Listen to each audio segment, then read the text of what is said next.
Obrigado, Roger. Obrigado aos irmãos também por cantarem. É muito edificante ouvir a igreja cantando. E sejam todos muito bem-vindos. Você que nos visita hoje também, é uma alegria recebê-lo. Sinta-se abraçado.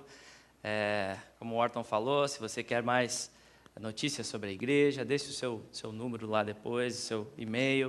Vai ser um prazer informar. E você precisa de oração também, nos procure, queremos orar com você. E é uma grande alegria estarmos reunidos neste domingo para o culto ao Senhor. Um domingo de sol, e isso é muito bom, principalmente depois de uma semana de muita chuva. Quase que um dilúvio em Porto Alegre. Pelo menos no meu bairro estava impossível de sair quase de casa. E graças a Deus pelo sol, na verdade. Dá para lavar a roupa, seca, é uma grande alegria. Sem dúvida, a gente precisa do sol, para as mínimas coisas, e é importante também. Mas vamos continuar, então, o nosso estudo no livro de Atos. E nós temos aqui como hábito seguir a exposição sistemática das Escrituras, pegando cada porção que Deus pretende com aquela porção, tentando interpretar, entender e aplicar o texto, pregação expositiva. Nós entendemos que assim Deus cria a sua igreja, Deus estabelece a sua igreja. E é incrível, nós vemos Deus agindo através da palavra, submetidos a ela, e Deus vai operando coisas que nós não podemos fazer, mas Ele faz através da palavra. Ele nos chama a sermos fiéis a ela, simplesmente expor ela. E Deus faz a obra pela palavra que é dele. E nós estamos então no livro de Atos. E estamos no contexto da parte final do livro. Começamos no início, lá em janeiro, praticamente um ano aí, trabalhando em cima do livro de Atos. E nós estamos no contexto agora, estudamos semana passada o capítulo 24, em que Paulo segue uma maratona bem desgastante, ao permanecer preso e passando por uma série de julgamentos que parece não ter fim. E do capítulo 24, que estudamos semana passada, ao capítulo que vamos estudar hoje, o 25, passaram-se 2 anos. Não é pouca coisa. 2 anos a coisa se arrastando. E Paulo segue jogado na cadeia. E hoje nós vamos ver que ele vai se apresentar diante de outro governador, chamado Félix. Teve mudança no comando do governo da província da Palestina. E diante dele, Paulo vai mais uma vez se defender das acusações dos judeus. Hoje veremos também que ele vai apelar para César e depois será apresentado perante o rei Agripa. E vamos perceber na nossa mensagem hoje, meus irmãos, que Paulo, como crente fiel a Jesus Cristo, neste mundo caído, nós estamos aprendendo lições preciosas de um crente fiel diante de um mundo hostil ao Evangelho. Como devemos nos comportar diante destas situações? Estamos tendo lições preciosíssimas sobre isso. E hoje nós vamos ver então que Paulo, como um crente fiel, que permanece fiel a Cristo, acima de tudo, ele continua com coragem, com muita coragem, mas ele será prudente. Ele vai ser bem prudente. Nós vamos ver hoje em nossa mensagem. E apesar de toda essa dificuldade e hostilidade e situação que se enrola e não se resolve, Paulo continua com esperança. Ele não é levado ao desespero. Ele tem esperança, ele tem consolo, ele desfruta do bom cuidado de Deus. Bondade maravilhosa do Deus da glória com Ele. E o segredo, a essência é a confiança num Deus soberano, na graça soberana deste Deus. Então esse é o nosso assunto hoje em nossa mensagem. Mas para começar, vamos a este Deus buscá-lo em oração. Oremos.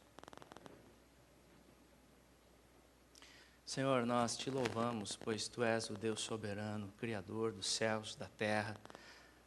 Tu és o Deus trino, Pai, Filho e Espírito Santo. Tu és o Deus onipotente, onipresente, onisciente, nada escapa, Senhor, do teu governo. Cada partícula do universo é governada pelas tuas poderosas mãos. Senhor, nós te louvamos por isso, porque a Escritura nos ensina isso. A Bíblia nos ensina isso, Senhor. E sabemos, ó Deus, que o mais precioso é o conhecimento do Deus verdadeiro.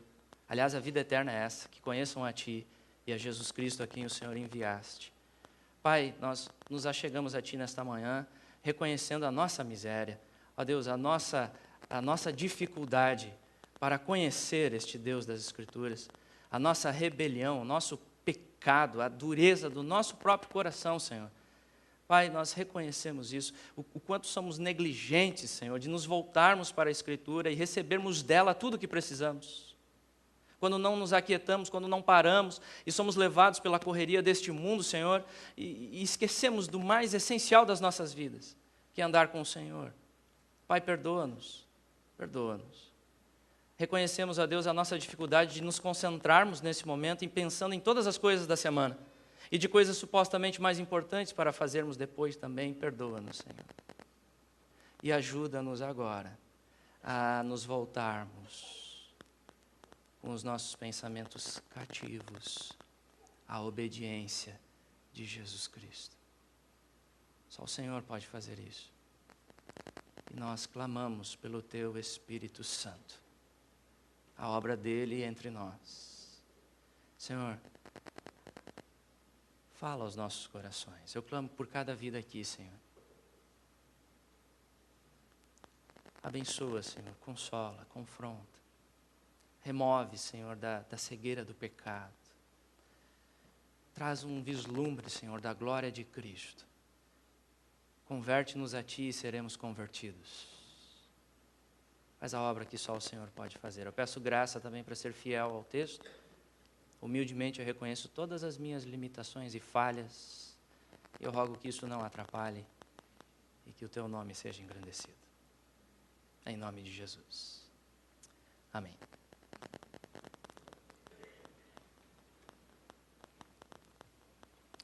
Muito bem, vamos abrir então as nossas Bíblias, posicionar os nossos aplicativos lá.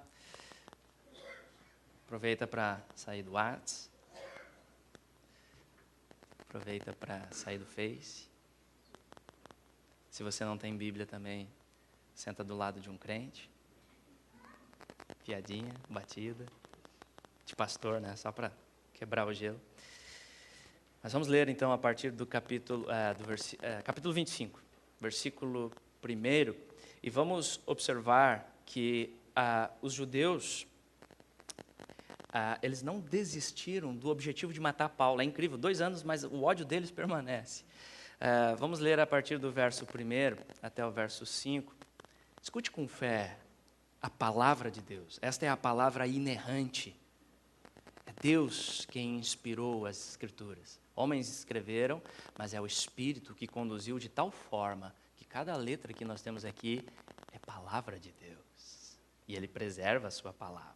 Nós estamos diante dela, inerrante, infalível, poderosa. E a palavra dele diz assim: Tendo, pois, Festo assumido o governo da província, 3 dias depois, subiu de Cesareia para Jerusalém. E logo os principais sacerdotes e os maiorais dos judeus lhe apresentaram queixa contra Paulo e lhe solicitavam, pedindo como favor, em detrimento de Paulo, que o mandasse vir a Jerusalém, armando eles cilada para o matarem na estrada. Festo, porém, respondeu: achar-se Paulo detido em Cesareia e que ele mesmo, muito em breve, partiria para lá. Portanto, disse ele: os que dentre vós estiverem habilitados, que desçam comigo, e havendo contra este homem qualquer crime, acusem-nos. Então, percebam, meus irmãos, que Festo assumiu o governo no lugar de Félix. E comentaristas descrevem que este Festo era mais nobre do que o Félix que nós vimos na semana passada. Era um homem mais honrado, mais sábio que Félix. E ele então assumiu a província judaica do império, e como bom político, ele, para ter um governo mais tranquilo, ele vai governar sobre judeus, ele está colocado na província judaica do império, Então ele vai em busca do bom apoio ali dos líderes judeus, né? A política da boa vizinhança, foi lá então consultar os líderes judeus no Sinédrio, por isso ele vai para Jerusalém. E logo de cara, os principais sacerdotes, os saduceus, os teólogos liberais, que nós falamos na semana passada, eles já apresentam queixa contra Paulo, talvez se aproveitando de um novo governador, inexperiente no caso, e eles então querem aproveitar para, agora que a gente vai acabar com Paulo. Mas é interessante que eles mesmos sabem que as suas acusações não tinham provas realmente para incriminar Paulo à pena de morte. Então, eles buscam eliminar Paulo do jeito perverso deles mesmos, armando cilada. E é impressionante, mas ao longo do livro de Atos, nós percebemos várias investidas dos judeus incrédulos procurando matar Paulo. Percebemos isso em Atos, capítulo 9, logo depois da conversão de Paulo, lá em Damasco. Percebemos isso em Atos 14, os judeus de Icônio. Depois, em Listra, instigaram a multidão e apedrejaram Paulo e arrastaram ele para fora da cidade, pensando que estava morto. Em Atos 20, uma conspiração para matar ele na Grécia. Atos 21, a multidão no templo. Atos 22, a multidão clama, matem esse homem. Atos 23, lemos sobre um pacto que fizeram para matá-lo. Então, percebam que a revolta não cessa. Que ódio! E o mais impressionante é que nós estamos falando do povo de Israel. É o povo que recebeu a revelação de Deus, os oráculos de Deus, a lei de Moisés. Mas ainda assim, em sua maioria, rejeitaram a Deus, distorceram tudo, e assim, por sua própria incredulidade, mataram os profetas de Deus no Antigo Testamento, rejeitaram e mataram o Filho de Deus, Jesus Cristo, e agora querem matar o servo de Deus, Paulo. O que tudo isso nos ensina? Amados, tudo isso nos ensina esta atitude, esta rebelião dos judeus, simplesmente ilustra muito bem a terrível dureza do seu coração pecador.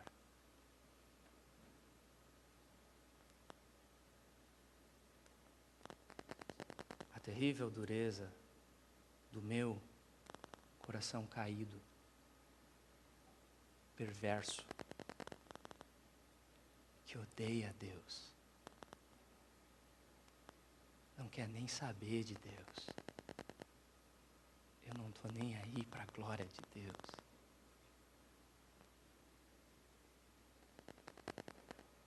Ilustra a nossa natureza perversa, pecaminosa, que nós adquirimos lá em Adão. Ele é o nosso representante. Você já nasce com essa condição. Você é escravo do pecado. Você merece o inferno. Você já devia estar lá, por sua própria condição. O homem, por natureza, é inimigo de Deus. Ele não quer se aproximar do Deus verdadeiro. Ele é escravo do seu pecado e assim ele distorce tudo por causa do seu próprio pecado. Ele é totalmente depravado. Isso não quer dizer que o homem é tão ruim o quanto ele possa ser, porque a graça de Deus, a graça comum, refreia o homem em sua maldade, para que ele não dê vazão de tudo isso que está no seu interior. Mas quer dizer que o seu intelecto está afetado pelo pecado, ele não pensa mais como deveria pensar. Quer dizer que as suas emoções estão afetadas pelo pecado, você não sente mais como você deveria sentir. A sua vontade está completamente dominada pelo pecado e inclinada para o mal. E, consequentemente, os seus frutos serão assim. Quando a raiz está envenenada, os frutos são apodrecidos. E assim o homem então distorce tudo, incluindo a palavra de Deus. Ele se afasta dela. Paulo diz em sua epístola aos Romanos, por isso o pendor da carne é inimizade contra Deus, pois não está sujeito à lei de Deus, nem mesmo pode estar. Portanto, os que estão na carne não podem agradar a Deus.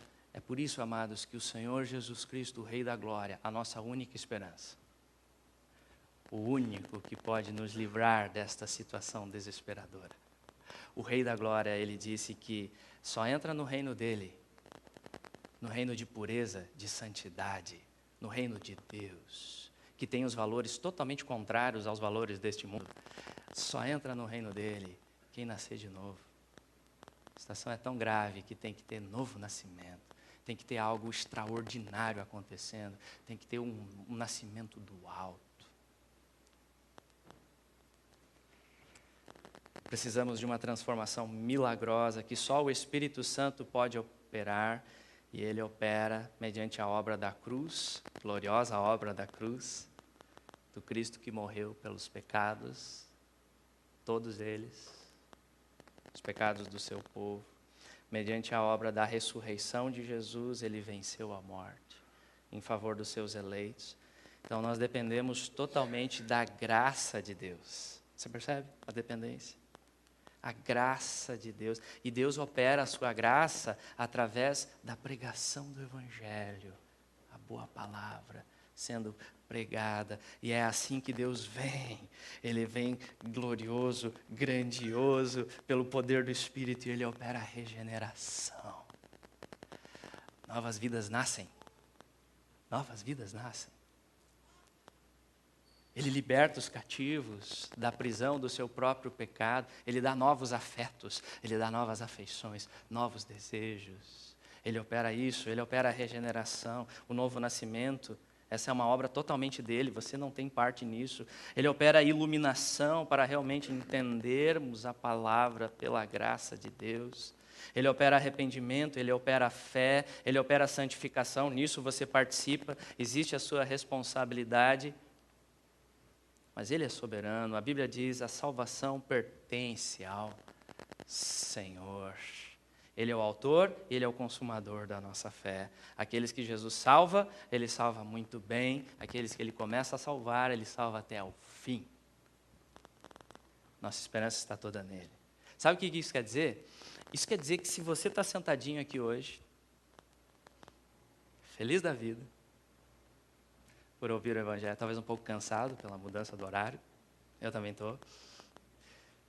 Mas isso quer dizer que se você está aqui hoje, feliz da vida, ouvindo o Evangelho com gosto, essa mensagem, e não está querendo matar o pregador que vos fala,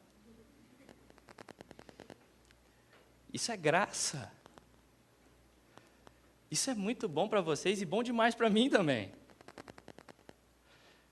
Portanto, meu querido irmão e minha querida irmã, tenha certeza disso. Se você crê hoje em Jesus e busca obedecer a sua palavra, e você está se voltando para a palavra, está crescendo no conhecimento e na graça de Jesus, isso é pura graça, nenhum mérito seu. Nenhum mérito seu. Não foi porque você nasceu numa família de crentes, não foi porque você foi mais esperto e entendeu, realmente o Evangelho é bom. Os outros não entenderam, mas eu entendi. Não foi por isso, não foi pela sua capacidade, pela sua inteligência, não foi porque você teve uma moral boa, realmente eu não sou tão ruim quanto os outros, por isso estou aqui, né? Deus realmente viu, esse cara é dos bons, esse eu vou levar. Não foi por isso. Nenhum mérito seu, éramos escravos, inimigos de Deus, mas Ele operou. Jesus disse para os seus discípulos, não foi vocês que me escolheram, eu escolhi vocês. A obra é dele. Por isso, se você está aqui hoje crendo no Senhor, você tem todos os motivos, independente das circunstâncias, para louvar eternamente as misericórdias de Deus. E se você ainda não se rendeu a Jesus, clame por Ele hoje. Volte-se para a palavra. Volte-se para conhecer Ele nas Escrituras. Ele se revela aqui. Clame por Ele. Ele é misericordioso para salvar pecadores que finalmente reconhecem a sua absoluta dependência dEle. Não dá mais por mim, só por Ele. Volte-se para a palavra. Ore a Ele. Filho de Davi, tem misericórdia de mim. Não seja como esses judeus. Abandone esta rebelião. Abandone essa rebelião, volte-se para Jesus e conheça Ele na palavra. Amém? Se você tem dúvidas sobre o Evangelho, venha conversar, quero orar com você, é normal, você que está começando a caminhar nessa jornada, venha conversar, queremos ajudar você na palavra. Mas avançando no texto, percebam, meus irmãos, que Festo não atendeu o pedido dos judeus neste momento para enviar Paulo a Jerusalém. Ele disse que o certo era os acusadores irem primeiro até o acusado na Cesareia, e então,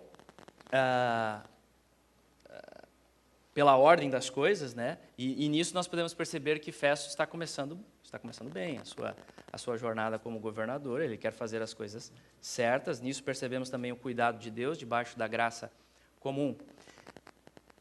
E Festo então voltou para Cesareia e logo pediu para ouvir o apóstolo. E vamos ler no texto que Paulo apresenta a sua defesa diante de Festo e apela para César. Vamos ler a partir do versículo 6. E não se demorando entre eles mais de 8 ou 10 dias, desceu para Cesareia. E no dia seguinte, assentando-se no tribunal, ordenou que Paulo fosse trazido.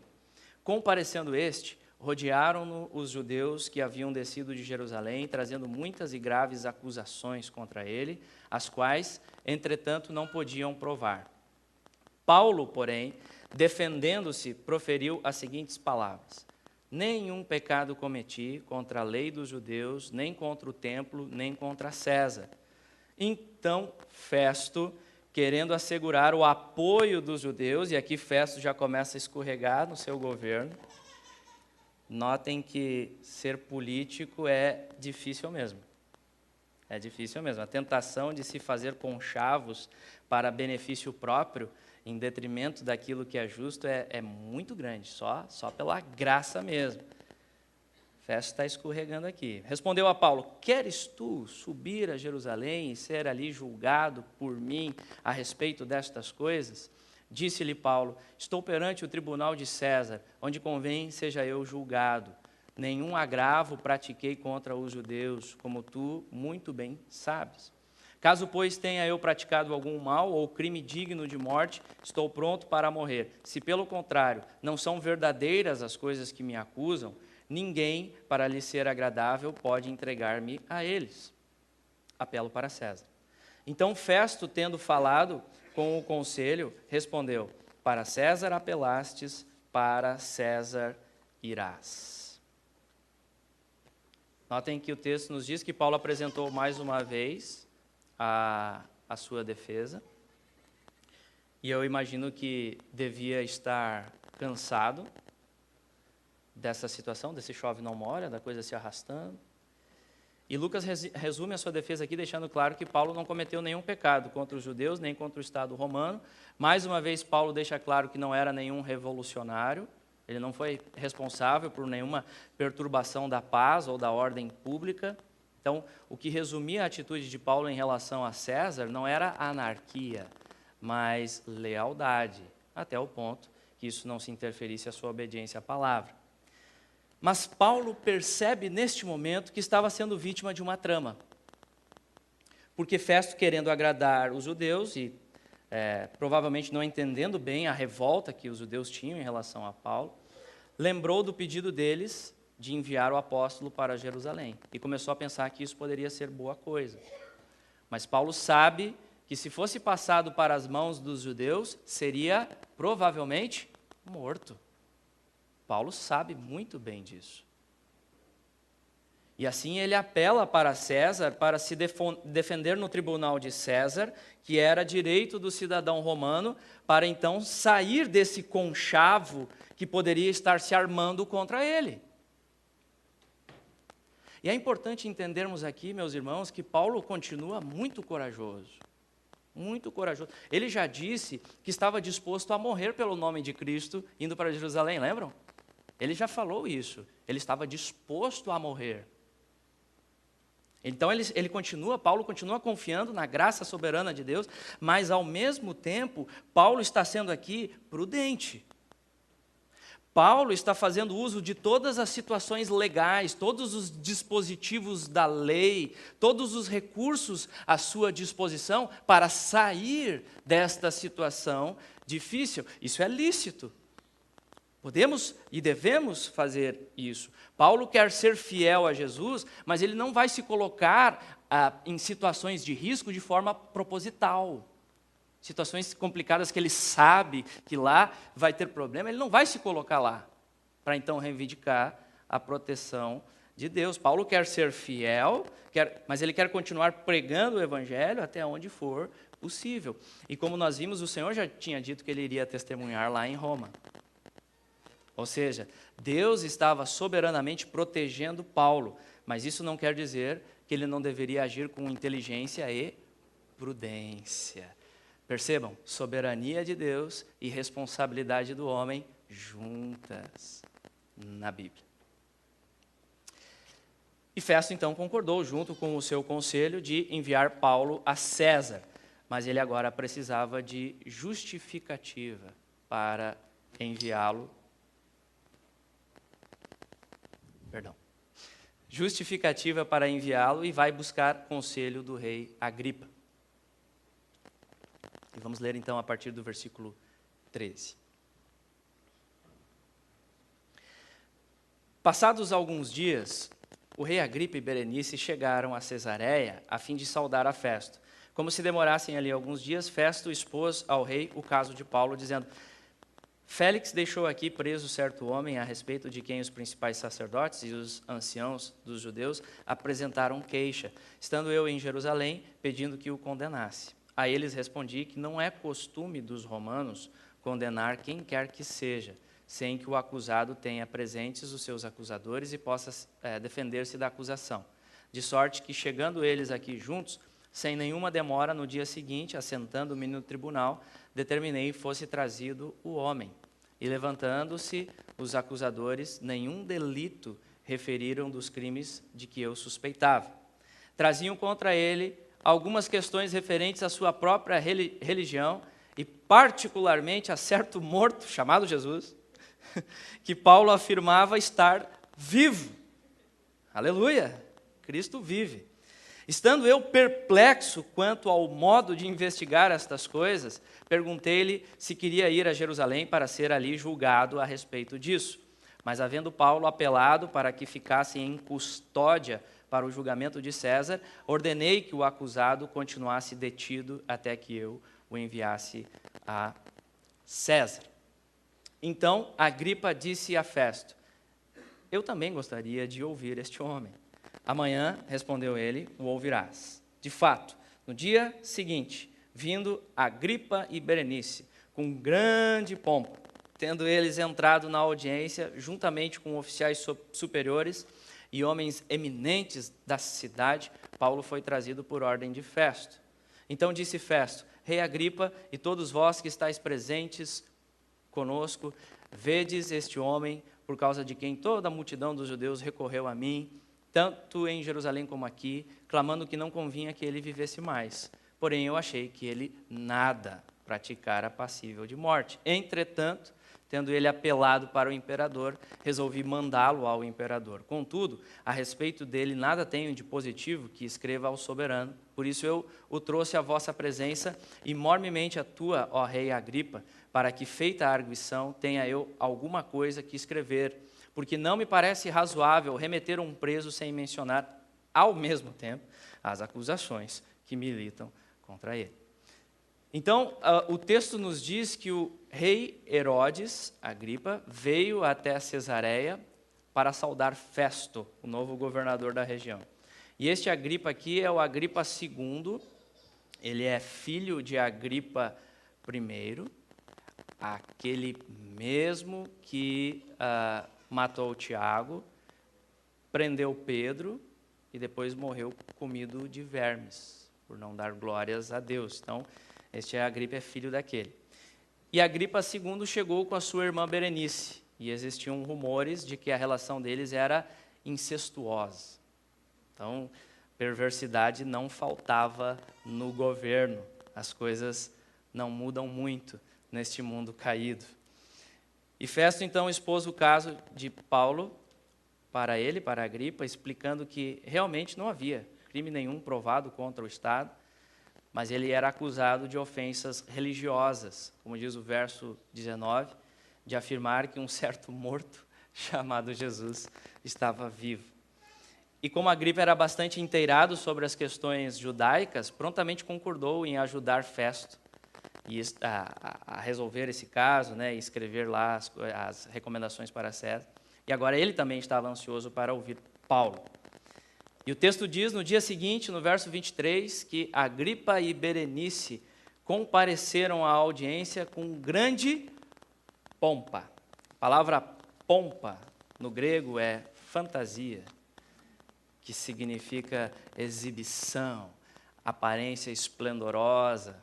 O rei exibia sua realeza pelas roupas que trajava, mas esse brilho não passava de fantasia, aparência apenas. Porém, percebam o contraste. Paulo entra na sala sem brilho nenhum, aparente, sem glória humana, né, como prisioneiro.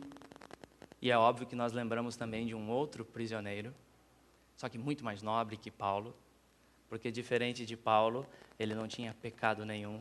Jesus Cristo também foi apresentado diante de reis, diante de autoridades, foi julgado injustamente. Ele também não tinha nenhuma glória humana aparente, mas nele residia toda a plenitude divina. Toda a graça e toda a verdade estavam em seus lábios. E Paulo, como seguidor, como discípulo dele, cheio do Espírito de Cristo, também entra nesta corte. E John Stott apresenta um contraste aqui de uma forma bem interessante sobre essa cena de Paulo.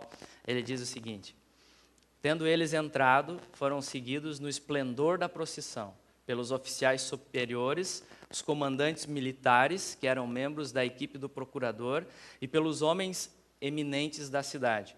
Quando se assentaram, Paulo foi trazido por ordem de Festo, versículo 23. De acordo com a tradição, Paulo era pequeno e pouco atraente. Calvo, com sobrancelhas salientes, nariz adunco. Sabe o que é isso, nariz adunco? É aquele que tem uma protuberância, vulgarmente conhecido como nariz de tucano.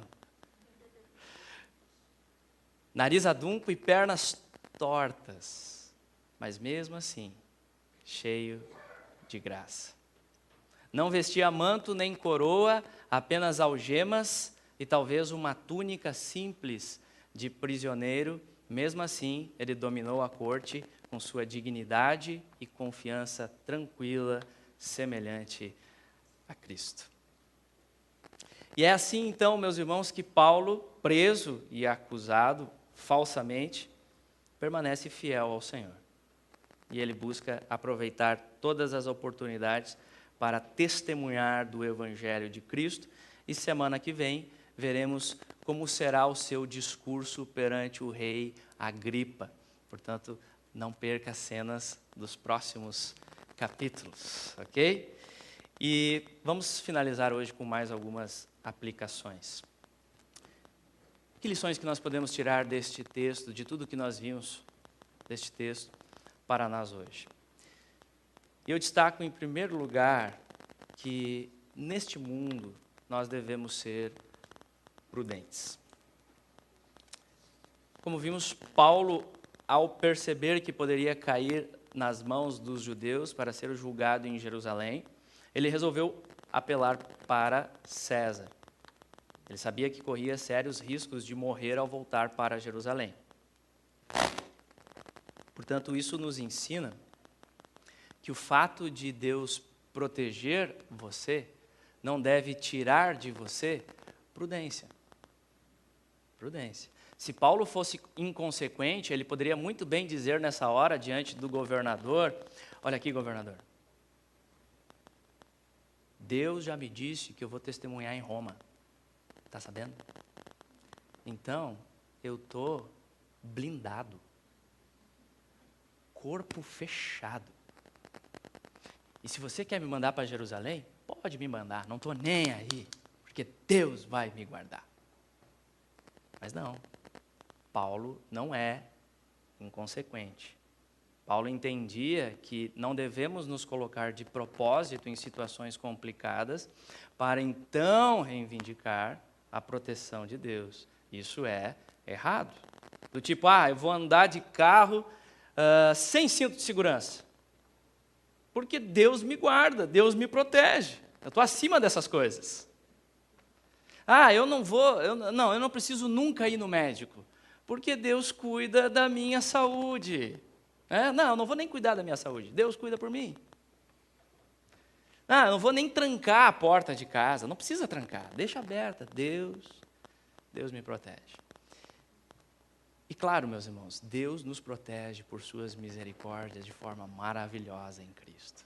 Deus nos protege, não devemos andar com medo mesmo. Mas existe também a nossa responsabilidade e o que está ao nosso alcance deve ser feito. A Bíblia nos ensina a andarmos com prudência. Isso indica colocar uma boa tranca na casa, fazer seguro do carro quando possível, buscar um bom médico quanto necessário. Eu vou fazer o que for necessário para proteger a minha vida, proteger a minha família, proteger o meu próximo. Então percebam que fé em Deus e prudência não são coisas excludentes. Não são coisas excludentes. Muitas vezes buscar um bom médico, tomar um remédio, não é falta de fé em Deus. Deus usa inclusive os médicos e os remédios para nos curar. Então fé em Deus e prudência não são coisas excludentes. E ser prudente também não quer dizer que você é medroso. Porque Paulo está dando aqui um exemplo de pura coragem, ao testemunhar de Jesus nas situações mais difíceis. Porém, ele não deixa de ser prudente. Ele não deixa. Os irmãos lembram que o Senhor Jesus, quando em seu ministério terreno, ele começou a dar instruções para os seus discípulos que seriam enviados para pregar de 2 em 2. E aí Jesus então começa ali no seu treinamento com os discípulos a dar instruções para eles, e eles que seriam expostos muitas vezes ao ódio e desprezo deste mundo caído para com os descrentes. E em Mateus capítulo 10, versículo 16, o Senhor Jesus diz: eis que eu vos envio como ovelhas para o meio de lobos, sede, portanto, prudentes como as serpentes e simples como as pombas. Se ensina o equilíbrio da situação, né? Como Paulo fez, de não provocar as autoridades com confrontações desnecessárias, ser obediente às leis até onde ele poderia, caminhar como um bom cidadão romano, né? Tudo isso visando não empecilho para ir em frente com o Evangelho. Não se expor a situações complicadas de propósito, mas também não fugir por medo de coisas que precisam ser enfrentadas por fidelidade a Jesus. E às vezes serão enfrentadas. Serão coisas bem importantes e bem caras, como o próprio Paulo, né, encarou a morte. Diz a tradição que ele foi decapitado por Nero, por sua fidelidade a Jesus. Matthew Henry comenta o seguinte, dizendo sobre esse versículo: observe que é o desejo de Cristo que o seu povo e os seus ministros, estando tão expostos aos perigos deste mundo como normalmente estão, não devam expor-se desnecessariamente, mas usar todos os meios justos e lícitos para a sua própria preservação. Então, amados, que Deus nos conceda sabedoria para sermos, pela graça, corajosos, ousados na situação que enfrentamos, dos tempos atuais, que são difíceis, como nós já falamos na semana passada, mas, ao mesmo tempo, prudentes neste mundo. E assim, irmos em frente, como igreja. E Deus vai conosco, né? Confiando no poderoso cuidado de Deus por nós, em Jesus Cristo. Amém? E a segunda lição, e última, que eu gostaria de destacar, é que devemos aprender a descansar na graça soberana de Deus, em meio a situações adversas. Meus irmãos, se a gente observar o que está acontecendo com Paulo aqui, do ponto de vista meramente humano, todos esses eventos que vêm acontecendo parecem bem frustrantes, né? Bem frustrantes. toda a acusação dos judeus sem provas nenhuma, esta sequência de julgamentos com políticos corruptos, confusos, adiando as suas decisões e o processo de Paulo se arrastando. E imagina só, nós estamos falando aqui do maior teólogo da história da igreja, o maior plantador de igrejas. Na nossa ótica, seria muito mais produtivo ele estar livre agora. Estar livre, para expandir a igreja, continuar pregando, expandindo o evangelho. Na nossa ótica, tudo isso parece uma grande perda de tempo. E deste período nós não temos nem cartas de Paulo, porque as cartas da prisão vão ser escritas lá em Roma. Será que Deus esqueceu de Paulo neste momento? Será que Deus realmente sabe o que está fazendo? Imagina, Paulo, homem super ativo, zelo incrível pela pregação, ficou no fundo de uma cela por um longo período, jogado para escanteio, e nessa hora ele poderia ser tentado ao desânimo, não é verdade? Poderia ser tentado ao desânimo, poderia ser tentado à frustração, poderia ser tentado à depressão, poderia ser tentado à amargura, ficar pesaroso. Por que tudo isso está acontecendo comigo, já que eu sou tão fiel? Talvez você mesmo já tenha se perguntado, diante de situações adversas, diante de sonhos frustrados. Será que Deus realmente sabe o que está fazendo? Será que Deus se esqueceu de mim? Talvez já tenha passado isso pela sua cabeça. E é claro que muitas vezes nos envolvemos em situações difíceis por nosso próprio pecado e colhemos as consequências. A disciplina graciosa de Deus para com os seus filhos muitas vezes é dolorosa. E aí cabe então o autoexame, a confissão de pecados, o arrependimento e voltar para o caminho da obediência, que é o melhor caminho, o caminho mais seguro, o caminho certo, o caminho da alegria com Deus. Voltar. E em Cristo nós temos a certeza do perdão. Mediante a confissão do pecado, não importa o passado que tivemos. Em Cristo nós temos o perdão pleno. E aí então voltar para o caminho da obediência. Mas muitas vezes não tem nada a ver com desobediência. As situações adversas, como é o caso de Paulo. E a coisa simplesmente se arrasta e não se resolve. Fica lá, haja paciência.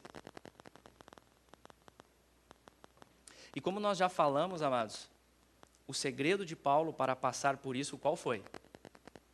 Qual foi o segredo de Paulo?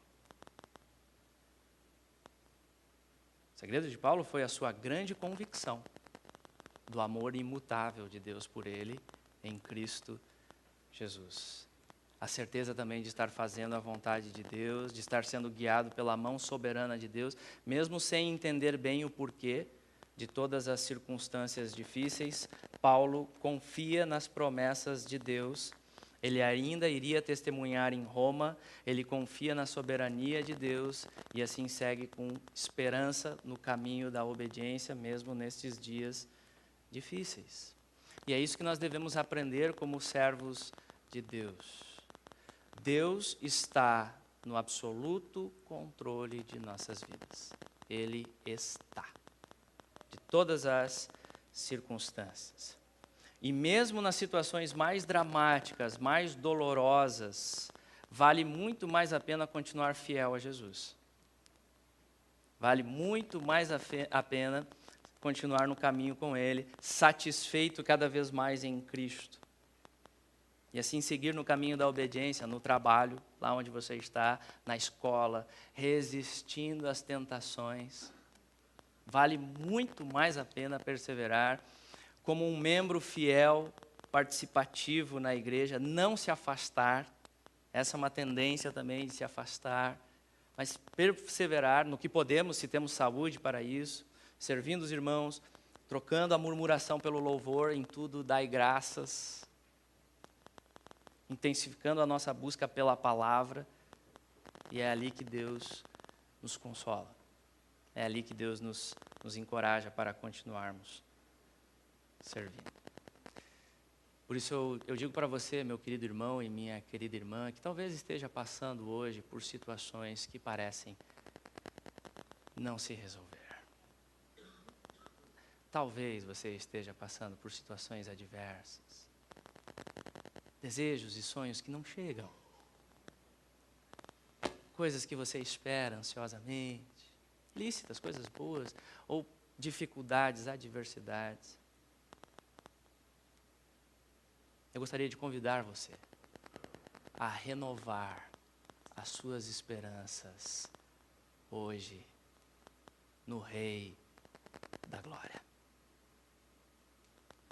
Eu gostaria de convidar você a se voltar para Ele e provar do seu muito bondoso consolo, da sua muito gloriosa presença. Sem dúvida nenhuma, Ele sabe o que está fazendo. Nada saiu do controle dele, nada, absolutamente nada. E assim, descansando na graça soberana do Rei, deste Rei que conhece o mais íntimo do seu coração, Ele está contigo. Você pode, confiando nessa graça, você pode afirmar, junto com o rei Davi, que passou por muito perrengue na vida também, mas você pode afirmar junto com ele. Vamos ler juntos? Eu creio que verei a bondade do Senhor na terra dos viventes. Espera pelo Senhor, tem bom ânimo e fortifique-se o teu coração. Espera, pois, pelo Senhor. Eu acho que Paulo meditava nesse salmo.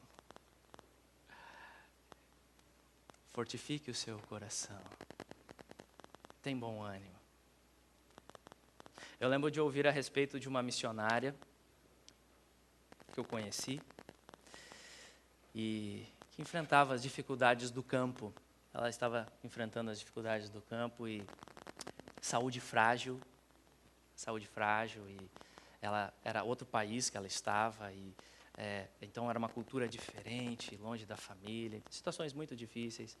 E ela disse que se não fosse a sua confiança na soberania de Deus, talvez ela já tivesse enlouquecido diante das dificuldades. Mas esta confiança nesta gloriosa doutrina da soberania de Deus era o combustível para ela continuar. William Cowper foi um famoso compositor, escritor inglês. Pastor John Piper tem um livro que comenta a sua história. O título do livro é O Sorriso Escondido de Deus, vale muito a pena a leitura.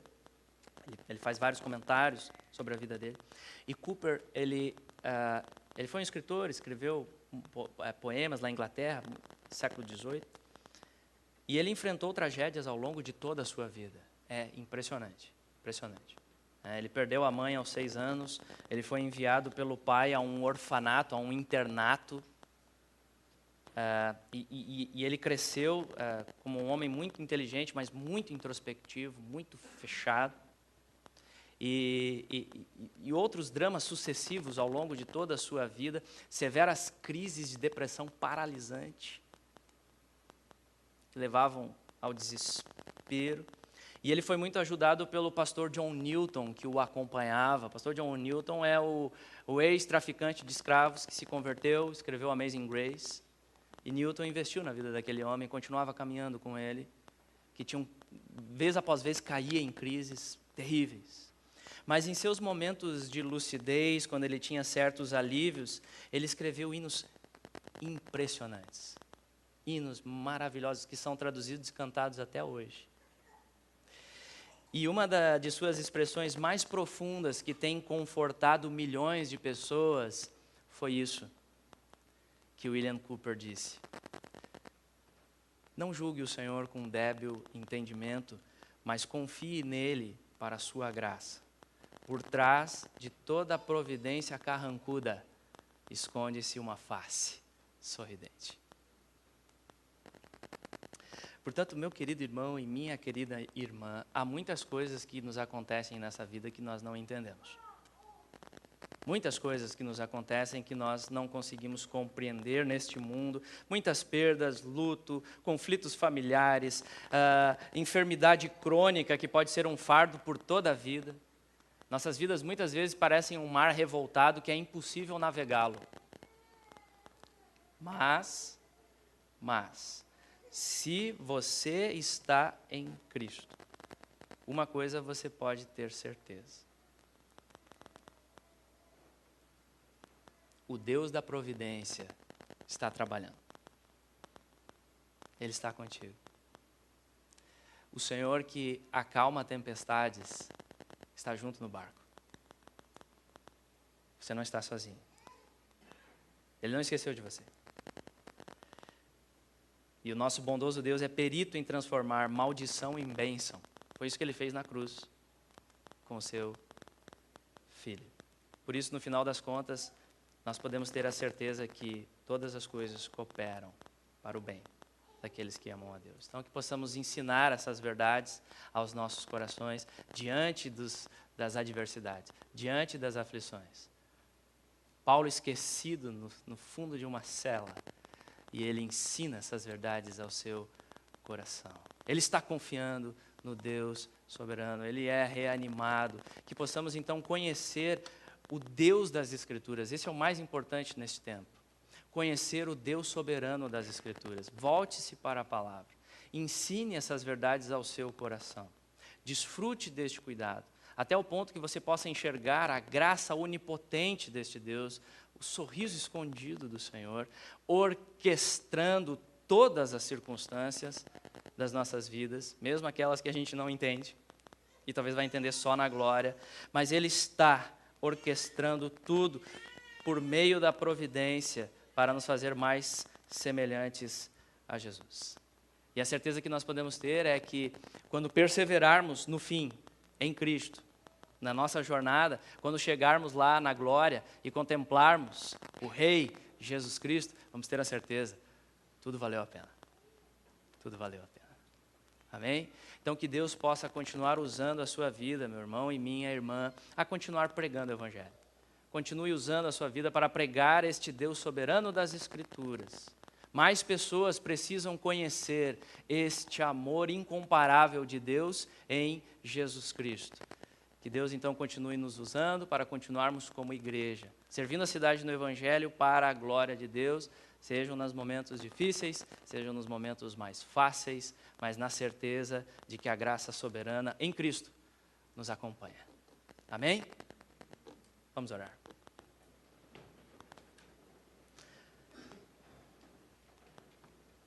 Senhor, nosso Deus e Pai, nós te louvamos, Senhor, porque Tu és o Deus da palavra e o Deus que governa com maestria todas as coisas. E nós então nos achegamos a Ti, Senhor, nesta manhã, agradecidos mais uma vez pela Tua palavra, agradecidos, Senhor, por esses registros de Paulo também, que nos ensinam tantas coisas na história da igreja e foram preservados para nós hoje também, para nós lermos e sermos fortalecidos por eles. Então, aplica, Senhor, essa palavra nas nossas vidas, aquilo que só o Senhor pode fazer. Traz o consolo que o Teu Espírito, Senhor, opera de forma maravilhosa, traz o renovo, traz, Senhor, o ânimo para seguirmos em frente, confiando em Cristo Jesus, para a glória dEle. Assim oramos. Amém.